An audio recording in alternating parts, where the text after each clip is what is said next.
front of me is POCO F8 Pro, and today I would like to show you how you can turn on and use voice typing.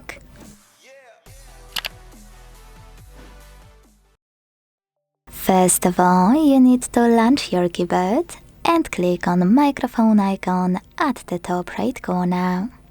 If it's not visible, like in my case, don't worry, just click on this gear one instead. Tap on voice typing in keyboard settings and enable it by tapping on gray switcher right next to use voice typing. Then go back to your keyboard and click on now visible microphone. When you're ready, start typing. As you can see, voice typing is on. You can stop by pausing when you talk or clicking the same microphone. Quick tip, you can always tap on your microphone and select tiny icon right next to it.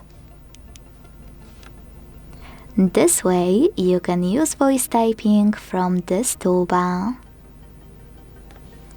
To delete text on the go, use this button with an X.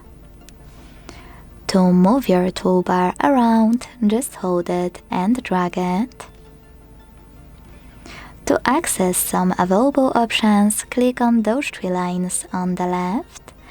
And last but not least, to go back to standard keyboard, use keyboard icon right next to three lines one. Thanks so much for watching. If you enjoyed this video, leave a like, comment and subscribe. Bye!